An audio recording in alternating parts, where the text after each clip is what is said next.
hvor jeg lige ganske kort vil fortælle, hvad jeg er for en størrelse, og hvorvidt jeg egentlig har noget at byde på i sådan en sammenhæng her. Det kunne i hvert fald være inde i de overvejelser, jeg vil have, hvis jeg skulle starte en uddannelse. Hvad er det for en lærerkapacitet, som jeg kigger ind på? Så lidt omkring, lad os bare sige, hvad er erfaringen med skoler? Og det kan for nogen være lidt kedeligt, lidt teoretisk, og måske ikke helt i synk med den virkelige verden. Det skal vi også lige snakke lidt om. Så har jeg tænkt mig at lige berøre lidt omkring, hvad er god ledelse? Bare ligesom man får en smagsprøve på, hvad er det, vi snakker om, når vi snakker ledelse, og det første modul, som er ledelse i praksis, hvad er det for noget?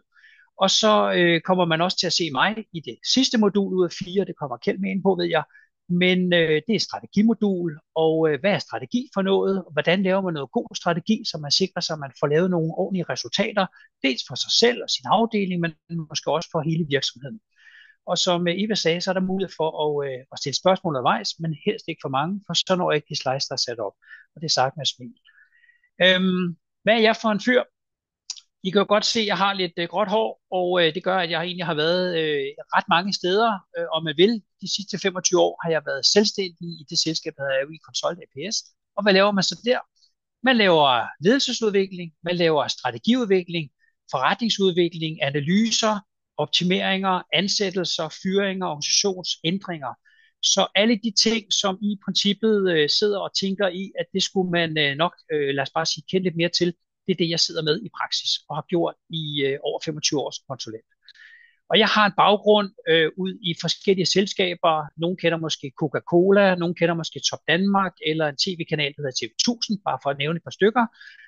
Så jeg har en stor viden omkring ledelse, markedsføring, strategiudvikling og i hele taget, hvordan man tjener penge til et givet selskab.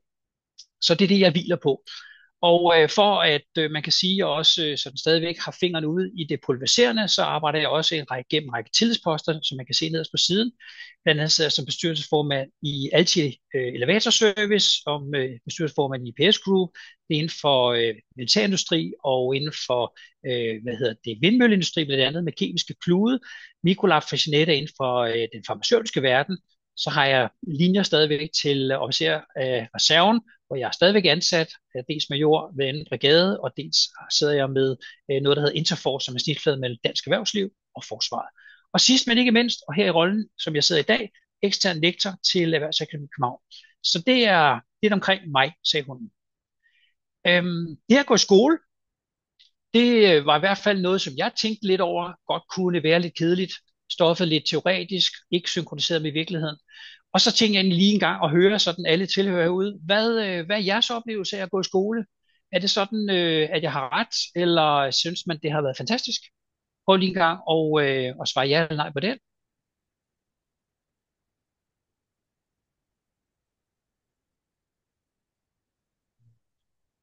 Og ja-siden fører, kan jeg se. Ja, Ja, vi giver den lige et par sekunder mere, så vi lige, om vi kan få et par stykker mere med til at svare. Jeg tror, vi stopper den her. det er det, vi gør. Sådan, og nu viser vi jer lige resultatet, så I også kan se det, og når I ikke vil se på det mere, så krydser I den bare væk. Det ser ud Og som så, om ja-siden fører stadigvæk. det gør det. Det, der nemlig ligger i det for visse uddannelser, det er jo, at man er ret teoretiske. Og den opfattelse, man godt kan sidde med, hvis man har haft den modsatte, nemlig at det kan være lidt svært, det er måske også, hvis man er praktiker og kommer, lad os bare sige, ud af byggefag eksempelvis, at hvordan skal jeg tilegne mig det her? Hvordan bliver det overhovedet noget, der er fornuftigt? Og der vil jeg bare gerne sige, at når vi starter ud, så bliver I ført, lad os bare kalde det sådan, i hånden, således at I kommer igennem, det garanterer jeg for. Og når I er færdige helt over ved strategimoduler og afgået til fra eksamen med osv., så vil I også stå og shine og tænke, var det bare det? På byggeriets lederuddannelse, så mixer vi teori med praksis. Vi snakker løbende om, hvad det betyder i praksis, når vi ser en eller anden model, fordi på den måde, så sikrer vi os, at det også hæfter sig i forhold til jeres hverdag. Og det gør også, at når vi går i eksamen, så bliver det med udgangspunkt oftest i en problemstilling eller en udfordring, man selv står med i sin egen virksomhed. Det kan også godt være, hvis man ikke er ansat et sted, at man kan hive noget andet op, men ellers så er det ofte ud fra ens egen virksomhed. Og det er med henblik på, at det skal være så jordnært, men også praktisk nært som muligt. Fordi effekten vi får ud af det, det er, at I får lavet en professionel opgave, I får lavet en større succesrate, og virksomheden får i virkeligheden også gennemført en konsulentopgave, opgave, ja, og dermed så er det en win-win for begge parter, både virksomheden såvel som dig selv. Og det giver så også, som sagt, et læringsmiljø, som er mere, kan vi kalde det så, praktisk. Ledelse, noget jeg siger lidt om også.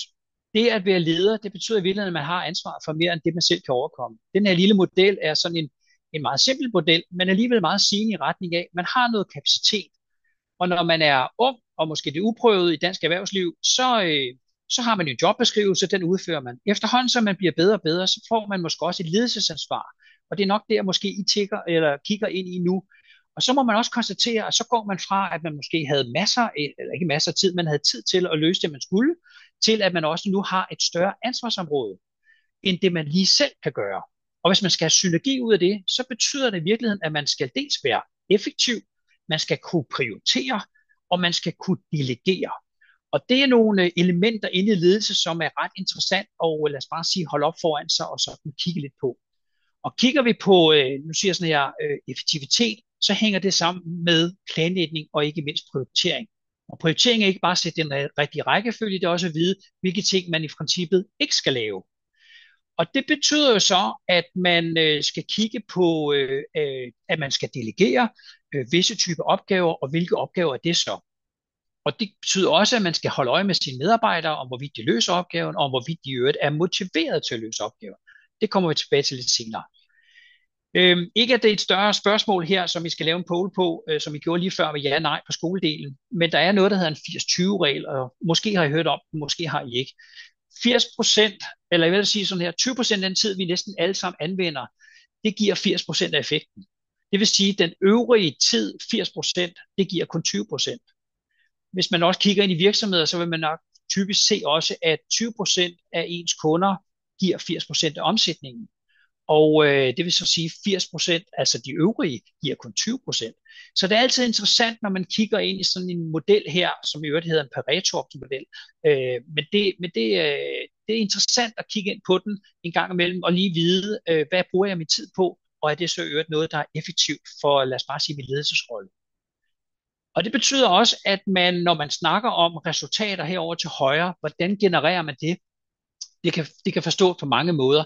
Men her er det sat op som sådan en lille ligning, hvor det er gange imellem planlægning og prioritering, som jeg lige snakker om her før, det er ens struktur og faktisk ens egen personlige struktur, men også det, at man rækker ud efter hjælpeværktøjer og har struktur på de ting, når man arbejder. Så er der aktivitet. Det er, at jeg står tidligt op, og jeg giver den gas hele dagen, og så på et tidspunkt, så lukker og slukker jeg for i dag. Og det sidste, men ikke mindst, så er der også kvalitet, når jeg arbejder med et eller andet. Og jeg kunne bare illustrere det sådan her, at der skal være balance i det, for at man får resultatet bedst muligt. Hvis man nu forestiller sig, at man er byggeleder, og man drikker en flaske vodka, inden man tager ud på byggepladsen, så man sådan mere eller mindre snurrer rundt og ligger lidt over i grusbunken måske, så kan I godt forestille jer, at 1 gange 1 gange 0, det giver 0. Og det er bare lige for at illustrere, at vi kommer tilbage til det i detaljen, at man skal arbejde med noget balance inden for den her lille model. En anden model, som I kommer til at skifte bekendtskab med også, det er noget omkring at være effektiv, men også at udvælge, hvad det er for nogle opgaver, jeg så skal arbejde med. Her er der sådan en model, der viser noget om, at der kommer en opgave ind fra venstre. Man skal screene den. Det kommer vi tilbage til, når vi snakker undervisning. Men man skal blandt andet finde ud af, passer det her i forhold til det, som jeg sidder og arbejder med, mine succeskriterier, min jobbeskrivelse, eller synes chefen i virkeligheden, at jeg er i gang med at lave noget, som jeg kunne kalde leg, men ikke passer ind i virksomhedens, lad os bare kalde det samlede målsætning. Og så i forhold til, om hvorvidt opgaven den haster, og om hvorvidt den er vigtig. Hvis den falder uden for det her, så skal man jo begynde at sige, det laver jeg ikke. Eller, og så selvfølgelig også sige, hvorfor jeg ikke laver det. Men også måske, at man siger, det skal ikke være mig. Det skal være en kollega. Det kan faktisk være en chef, en sideordnet eller en medarbejder, som man så skal delegere til. Men er det inden for ens egen ramme, så skal man have sat tid af til det her. Man skal booke det ind i kalenderen, og det skaber igen noget struktur, som gør, at man har noget overblik.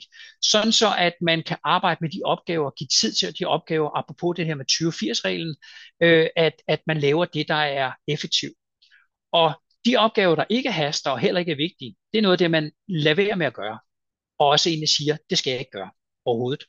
Og jeg skal nok, når vi kommer til selve undervisningen, argumentere bedre, også sådan, så I kan argumentere bedre, hvorfor man siger nej til en given opgave.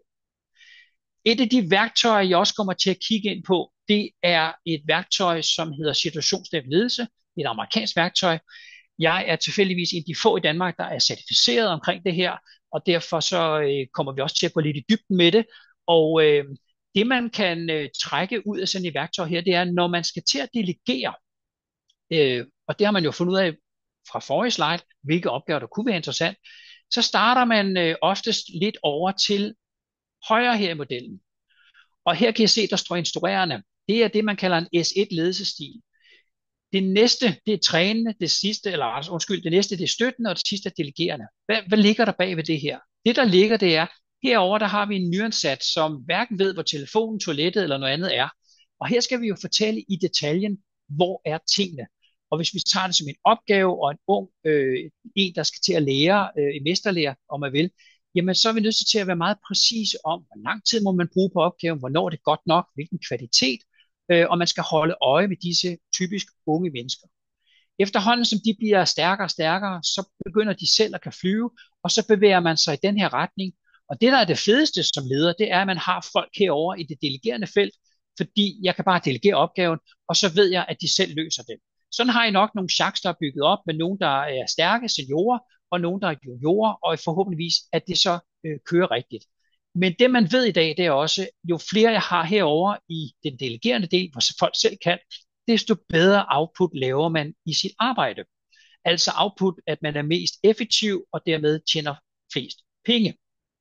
Så hele processen som leder går også på at sikre, at der kommer nogle nye ind, og hvilke kvaliteter, jeg kunne kalde det kompetencer, skal der ansættes, for at jeg får det bedste team kørende. I det her, der snakker man sådan lidt teoretisk om autoritær ledelse, også kaldet yderstyring, over mod, at man så overlader mere styring til, lad os bare sige, folk selv, demokratisk ledelse, hvor de selv bestemmer, og det man så kunne kalde indre styring. Og det får vi også vendt disse begreber og hele måden, det kommer til at lad os bare sige, arbejde med, når vi snakker situationsstemt ledelse. Den næste slide er rimelig busy, som man siger. Den er kompleks. Den er også i øvrigt på engelsk, og det beklager jeg, men der er ikke mange engelske slides, som jeg kommer til at anvende i undervisning, men den her vil være en af dem. Og det er direkte taget ud af konceptet situationsstemt ledelse. Det, som jeg blot vil bruge den til, det er at sige, her er der en analyse, som I kommer til at kende, når I er færdige, for hvordan jeg delegerer. Og det, jeg holder øje med i min analyse, det er ud fra den specifikke opgave, jeg delegerer, ved at holde øje med, hvad det er for en kompetenceniveau, man har. Nu har jeg highlightet confident, men hvor dygtig er man til at løse den? Det skal vi have kigget på, for der er 4 felter, man kan falde ned i, alt efter hvor dygtig man er. Og det sidste, men ikke mindst, er også, hvor motiveret er man til at løse opgaven. Hvis ikke man er motiveret, kan det godt være, at man er hamrende dygtig, men man kommer ikke nogen steder. Og det I står med, lad os bare sige, efter ganske få dage, det er frustration over, at der ikke sker noget. For det handler om, når vi delegerer, det er, at vi får delegeret i et ideelt delegeringsniveau, ud fra en opgaves sværhedsgrad og ud fra personens kompetenceniveau. Og hvis jeg får delegeret forkert, at jeg i princippet delegerer til en, som ikke er så dygtig, og det er en kompleks opgave, så vil I se, at vedkommende bliver frustreret, i værste fald stress, sygdom måske, ønsker at sige op, og det er en række de, kan vi sige desværre, uheldige ting, der sker, hvis jeg delegerer for hurtigt til nogen, der ikke er klar til det her. Og hvis jeg i øvrigt delegerer til nogen, som allerede er stærke, og jeg begynder at være for mikroorienteret i min ledelse, så ender det op i kedsomhed, og de synes i virkeligheden, at man er en spade som leder, og så søger de et andet sted hen, hvor de i højere grad kan få lov til at være alene, hvis jeg må sige det sådan. Så det begreb, der også hedder, lad være med at gå i vejen for kompetence, det er noget, som vi kommer til at snakke om også. Det handler om at få det ideelle delegeringsniveau. Fordi deroppe i, kunne man sige, en underledelse, der går det galt. Det gør det også, når vi snakker overledelse, der går det også galt. En anden ting, vi skal holde øje med, når vi snakker ledelse, det er en personprofil, og den kommer, lad os bare sige, sådan i 5 dimensioner. Kend dig selv som leder, dine styrker, dine udfordringer. Kend dine medarbejders styrker og udfordringer. Kend hele teamets styrker og udfordringer. Kend måske også dine kunder. Og så i sidste ikke mindst, når man skal ud og rekruttere, hvad er det for nogle profiler, man i princippet får ind i den her sammenhæng her. Til det, der er der et tonsvis af forskellige profilanalyser. I kommer til at blande os til fællesskab med det, der hedder Extended Disk. Det er et, jeg er certificeret ud i. Men det er 4 faldgrupper, eller arketyper, må jeg hellere kalde det, som man kan gå ind og sætte folk ind i. Jeg er godt klar over, at jeg har gråt hår, og der måske sidder nogen derude, som er noget yngre end mig.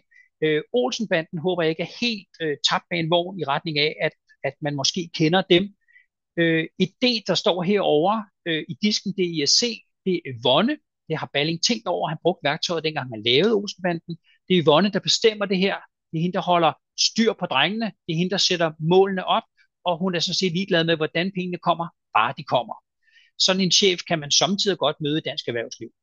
Ide, det er Benny, som er lidt mere skide godt, Egon. Han har set det overordnede, kan vi sige, sådan mål med tingene og forstår den overordnede ramme, men den enkelte detalje, det fatter han ikke noget af. Det er også derfor, han laver fejl undervejs.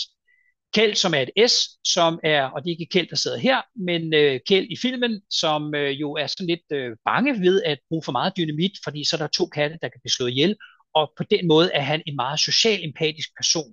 Og endelig sidder som Egon Olsen, som jo tænker i det logiske og den mest fantastiske plan, og forsøger at planlægge sig ud til held og uheld. Og vi ved alle sammen godt, at selv ikke den bedste planlægning slår svineheld. Så på den måde, så er der nogle forskellige ting, der hænger sammen. At vide noget om det her med personer, og hvordan de reagerer på pres, vide noget om, hvordan man skal kommunikere til dem med de rigtige ord, det giver også en ekstra effekt, når man snakker ledelse. Og ikke mindst, hvis man snakker delegering, og jeg ved, det her det er også en lidt busy slide. Forestil jer, at I delegerer, I er en D'er, så det vil sige, for jeres vedkommende går det stærkt op i hovedet, med hurtigt at se nogle ting og beslutte, det gør vi, så delegerer til en S'er. Men en S'er har en helt anden måde at gå til opgaven, langt længere tid på at bruge, tid til at overblikke osv., så kan det godt være, at der allerede her står et, lad os bare sige noget mismask, hvis jeg skulle sige det sådan, når jeg delegerer som D'er til en S'er, eller omvendt for den sags skyld. Det får vi en god snak om, også på undervisningsdelen. Strategi lovede jeg også lige kort at sige noget om, og jeg kan se her, at jeg har 2 minutter tilbage. Definitionen af den, som hurtigt sagt, det er, at vi skal lave indtjening over middel. Og det kan vi kun gøre ved at være dygtige til at planlægge og strukturere, og ikke mindst analysere. Igen en busy slide, men lige noget om, hvor skal vi hen som virksomhed, som vision? Hvad er missionen, vi arbejder med? Og hvad er det for nogle værdier, virksomheden udgør? Herunder blandt andet, hvad er det for noget kultur? Og det har vi lige snakket om her, kulturbærer. Det ligger meget nede i personprofilerne nemlig. Strategien ligger herover. Hvad skal vi gøre? Noget af det, som vi gerne vil, det er at udarbejde nogle konkurrencemæssige fordele. Og til det formål, så laver vi en intern analyse. Vi laver en ekstern analyse, ikke bare af virksomheden, også af markedet. Og vi battler nogle af de her ting sådan mod hinanden. Det betyder igen en anden busy slide, at vi har nogle eksterne ting, som vi skal ind og kigge på i vores strategi og analysere på. Vi har nogle interne ting, og deraf der finder vi faktisk ud af, der er sådan et frækt ord, der hedder SWOT. Hvad er vores styrker? Hvad er vores svagheder? Hvilke muligheder er der i markedet, og hvilke trusler kommer der fra markedet? Det skal vi vide, når vi begynder at, lad os bare sige, trække nogle handlingsspor og noget implementering, fordi ellers så risikerer vi, at vi på baggrund af følelser og fornemmelser laver noget, som ikke nødvendigvis er smart. Det er egentlig bare, det skal trække ud af den her model. Så skal vi nok til selve uddannelsen komme igennem det her i detaljen.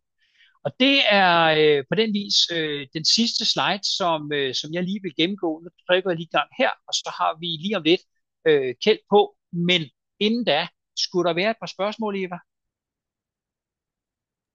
Øjeblik, sådan, så fik jeg tændt for det. Nej, der er ikke kommet nogen spørgsmål endnu i hvert fald, men I er velkommen til at skrive i chatten. Så jeg tænker, for nu giver vi ordet videre til Kjeld.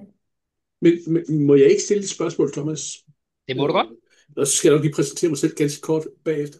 Det her med undervisning, nu har du allerede snakket, der er eksamen, og der er undervisning.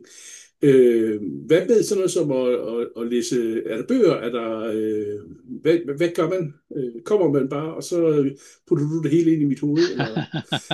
Ja, stort set. Nej, ikke helt. Jeg kan godt lige kort sige, at der er jeg måske lidt speciel. Det, som I bliver bedt om, det er til hver gang, at vi mødes, så er der noget kapitel eller 2, eller måske der 3 i en bog, der skal læses. I bliver sat sammen i nogle grupper. I får diskuteret, hvad er de typisk 3 vigtigste læringspunkter, der har været for dagen. I bliver faktisk bedt om at gå op og præsentere det for hinanden, fordi på den måde, så er jeg også sikker på, at I får udvikle jeres kommunikative evner, og det er at influere ind på mennesker. Det skal man nemlig kunne som leder og præsentere. Og på den vis så er man henne, Kjeld, hvor at man skal forberede sig, og der har vi jo en læringsbog, og vi har måske også andre ting, og vi har jo også et læringsrum, hvor man er inde og kan kigge på de her ting, og jeg uploader hver weekend til det, der skal læses, lad os bare sige PowerPoints og så videre, og man har hele tiden mulighed for dermed at se på, hvad er det, der skal være til næste gang. Så det får vi diskuteret det grundigt, og også i en præstation og en praktisk ramme, ikke mindst. Og du sagde jo også det der, eller vi havde det på lidt tidligere omkring, hvordan skolen var, fordi det der med at læse en masse sider i en bog og sådan noget, det kan godt være, at der er nogen, der synes, at det er svært, og nu er de jo også, altså, det er en videregående uddannelse, så det er nok på et højt niveau og svært at læse sådan nogle ting, eller hvad tænker du? Jeg tænker, at bøgerne er skrevet til niveauet. Jeg tænker også netop, når vi får diskuteret det, og også man selv, også i en gruppe i øvrigt med ligesindede, får diskuteret, hvad er det, jeg mener og forstår ved det her.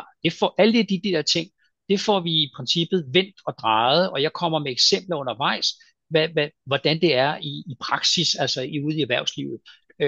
Hvis man står med et eller andet, man siger sådan her, ledelsesmæssigt, man har læst, og en model, og man tænker, hvad pokker betyder den her, så får vi snakke om det også.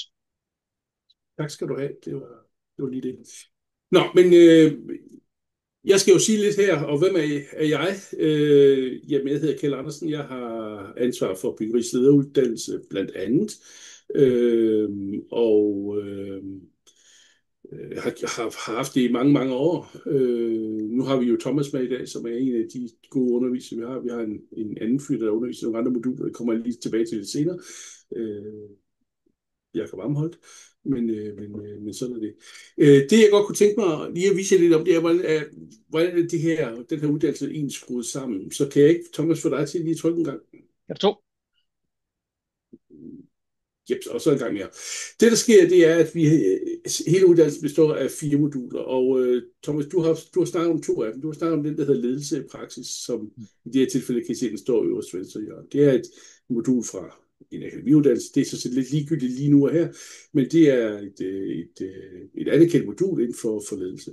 Og så har du snakket om det strategiske lederskab, som står i nederste højre hjørne. Og det, der jo ligger i det her, det er, at vi har et fast forløb, der strækker sig over, ja, det er 2 år, men det er 3 kalenderår, det strækker sig henover. Man starter med ledelse i praksis her i efteråret, og så kommer projektledelse i foråret næste år. Det bliver så organisation og arbejdspsykologi i efteråret, og strategisk lederskab. Og hvis man lige ganske kort skal sige lidt om, hvad er ideen i den rækkefølge af de fag her, så er det, som du siger, Thomas, altså ledelse i praksis drejer sig om, hvad er du for en fisk som leder? Hvad er det, du kan gøre? Hvordan kan du gøre tingene nemmere for dig selv? Hvordan kan du få dine medarbejdere til at performe og føle sig motiveret på arbejdspladsen? Det næste modul, vi har, det projektledelse, så går vi ned i det, at hvordan leder vi et projekt, og det vil altså både det med at lede de deltagere, der er på projektet, men det er også, hvordan planlægger vi, hvordan budgetterer vi, så der er også projektstyring i det. Så har vi det 3. modul, det er organisation og arbejdspsykologi. Hvis vi ser de 2 første, så er det meget, i hvert fald ledelse i praksis er meget bundet op på dig som leder. I organisation og arbejdspsykologi, der går vi en tak op i helikopteren, så kigger vi på organisationen, teamet, virksomheden. Hvordan får vi den til at spille, sådan at vi kan både performe og tjene penge, forhåbentlig. Og det sidste, det er så det, som Thomas allerede har introduceret, så vi ikke skal sige så meget om, men vi virkelig går et tak højere op og siger, hvordan kan vi som virksomhed agere og være konkurrenceparat blandt andre virksomheder og få en retning og så videre. Det er det, der sker i det sidste modul. Jeps. Så det er strukturen på hele uddannelsen. 4 moduler. Kan jeg ikke få det til at trykke en gang mere? Så kommer lige lidt ævl og kævl her, praktiske ting og sager. Så et modul på halvår, som jeg allerede har sagt, og så står der ECTS i 280 timer. Det er sådan ministeriet, synes vi skal bruge et timetal. Jeg ved ikke, om det er det, man bruger, Thomas, men man bruger nogle timer på det at studere, fordi vi skal være opmærksom på, at det ikke bare er det, at man kommer til undervisningen. som Thomas allerede har præsenteret, så skal man også forberede sig. Der skal være et eksamen, hvor man skal arbejde lidt. Men i virkeligheden, al den refleksion, alt det, I går og tænker over det, I har arbejdet med i undervisningen, det ligger også inde i de her 280 timer. Så det er en stor, altså, der ligger rigtig meget ind i det, men det der fortalt er så stort. Hvad koster det? Jamen, det koster lige omkring 50.000, og så står der plus moms, men der er ikke moms på undervisningen, så der er kun moms på det, der ligger udenom om undervisningen. Og hvad får man så? Jamen, I får undervisning selvfølgelig, I får lov at udnytte Thomas på det groveste i de timer, hvor han er til stede. I ledelse i praksis starter vi faktisk med et internat 2 dage på et kursussted, hvor I lærer hinanden rigtig godt at kende, og jeg tror også, du bruger lidt tid på, at vi skal få et godt sammenspil hold ud af det her. Jeg kan i hvert fald se det, også når jeg ser de studerende igen på, når de er færdige, at det er ligesom en sammentømret gruppe, der bruger hinanden rigtig, rigtig godt. I får undervisningsmateriale, bøger og lignende, og I får forplejning på forløbet. Okay. Ja, så er der statsanerkendt uddannelse. Og så er der det her med, at man kan sige, jamen 50.000 kroner, hvordan finder jeg det et eller andet sted? Jamen, der er mulighed for at få tilskud til uddannelsen.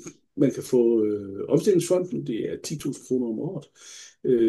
Og der er, kan man sige, der er fordelen, at vi har spredt nu over 3 år, fordi så kan du få 3 gange 10.000, så det er i hvert fald de 30.000, der i en eller anden grad er til stede i det her forløb. Og så kan der være kompetencefonde, det vil sige, hvis I er ansat i en virksomhed, som er en del af en overenskomst, så betaler I med meget, meget stor sandsynlighed til nogle kompetencefonde, der er villige til at betale for jeres uddannelse. Vi kan ikke hjælpe eller vejlede jer omkring kompetencefonde. Det skal I snakke med jeres egen virksomheder. Og Kjeld, Ja, mig afbryde, fordi der bliver spurgt nemlig derudefra, og tak for spørgsmålet, hvor er det undervisningen foregår, og hvor mange timer er det sådan per dag eller uge? Ja, det kan jeg svare på. Det kan du også, Thomas. Det foregår i Hellerup. Og hvornår starter vi om morgenen? Altså, den officielle, så vidt jeg erindrer, er klokken 8.30, eller også er det klokken 9. Jeg tror faktisk, det er klokken 9. Og det er den officielle, og når jeg siger det på den her måde, og lige trækker luft ind, så er det fordi, at der er masser af trafik, hvis man kommer lidt udefra. Og jeg vil gerne sige, det jeg kommer til at sige nu, det er det laveste fællesnævner, hvis jeg må lov, eller højeste, som kommer til at tælle. Jeg kommer til at stille spørgsmålet, når vi er samlet på internatet, om hvorvidt man har lyst til at mødes allerede klokken 7 om morgenen. Det er der mange håndværkere alligevel, der er vant til. Og så er vi også færdige før tid. Det vil sige, så stopper vi typisk der klokken 13.30. Så er man inde, lad os bare sige Hellerup, før alle bilerne kommer, og man er også væk fra motorvejen og Hellerup, inden alle bilerne kommer ud igen. Men det, hvis der er en, der sidder allerede nu og siger, det kan jeg ikke, fordi jeg skal aflevere mit barn eller børn eller noget andet, så bliver det, der er tællende, og så bliver det skolens, kan vi sige sådan, umiddelbare officielle starttidspunkt, der er tællende. Og det er typisk netop der, nu siger jeg 8.30-9 stykker, og så hen til klokken den er 3. Jeg kan lige supplere en gang, at på hjemmesiden lige nu står den til klokken 8 til omkring klokken 14. Så er det. Så den ændrer lidt, og det er fint, at vi så lige får den. Tak for det gode spørgsmål. Ja. Og så vil jeg sige, at det andet del af det her spørgsmål, som vi også skal fortolke, det er, at man mødes en gang om ugen. Det er ikke hver dag, man mødes, men man mødes en gang om ugen i 3 måneder cirka. Og der har man så undervisning, og så kommer der en eksamen en enkelt dag derefter. Og der, hvor man mødes, det er i Hellerup. Hvor foregår internatet, altså de her overnatningsinternat? Ja, det internat, vi har på ledelse i praksis, det foregår den her gang på det kursuscenter, der hedder Kolde Kolde. I Værløse. Og det er jo i Værløse, ja, og det er jo et fantastisk flot naturområde, så jeg tænker også, Thomas, at du hiver folk ud af klasselokalet. Du mener, de skal have løbsko på? Ikke løbsko, det er måske nok lige i overkanten, men... det tænker jeg også. Det er frivilligt. Der vil sikkert helt sikkert være et eller andet walk and talk, så det finder vi ud af, bestemt. Jeg håber, det var svar nok. Ellers så stille flere spørgsmål i det her. Kan jeg ikke få dig til lige at tage den sidste også, Thomas? Vi starter lige om lidt. Men jeg sagt, at det er det så ikke, men for os er det lige om lidt. Her den 28. 29. oktober.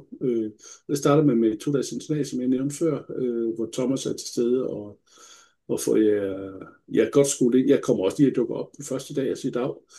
Øh, og så, ja, så tror jeg ikke, jeg har så meget mere. Og altså, hvis jeg har spørgsmål, så kontakt mig.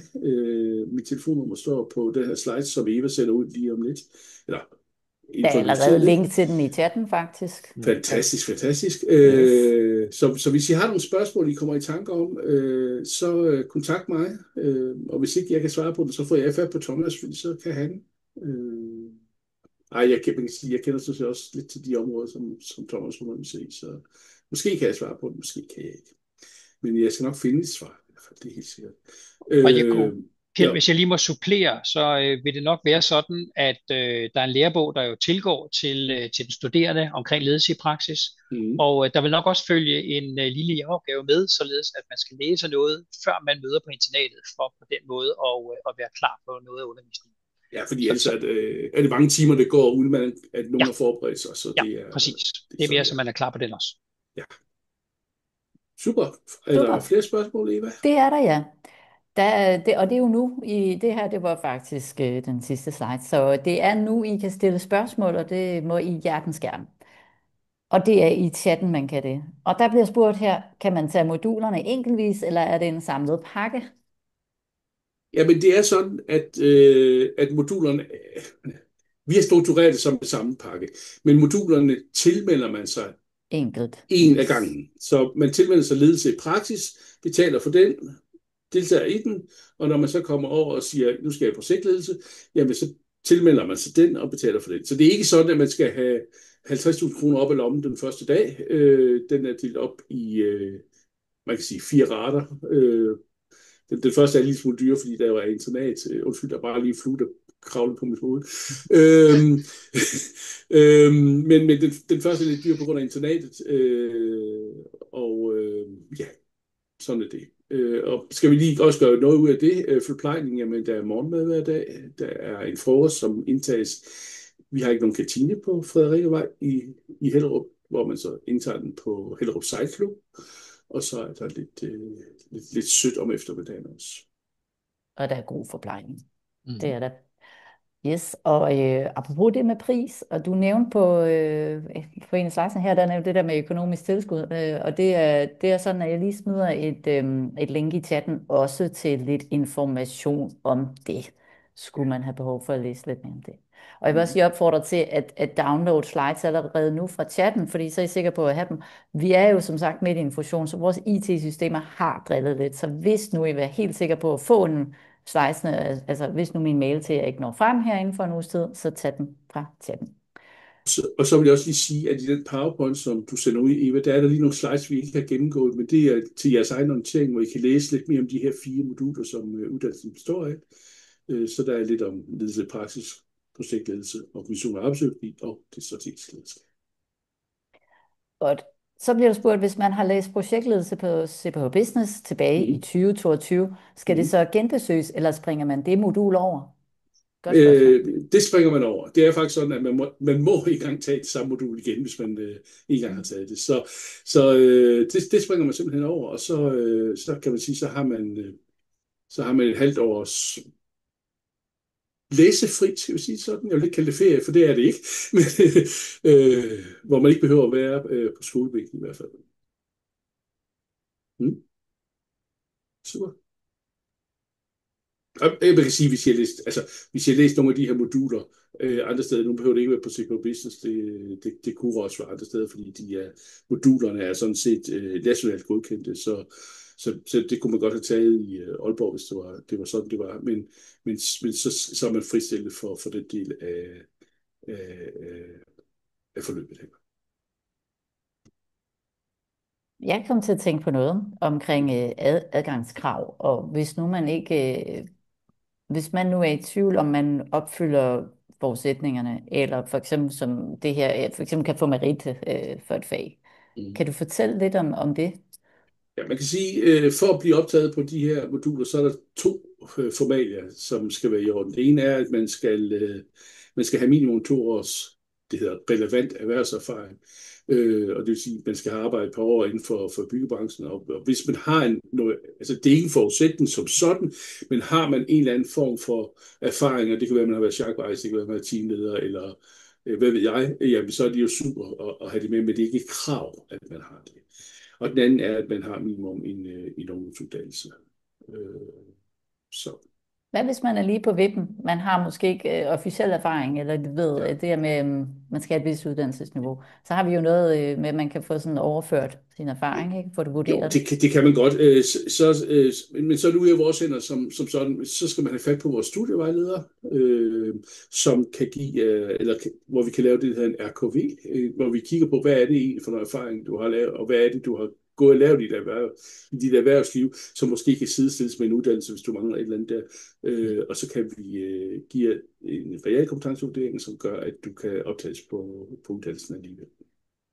Så hvis I sidder der og tænker, at det opfylder jeg ikke, nu gider jeg ikke være her mere, så nej, bare roligt, kontakt os, så kigger vi på det.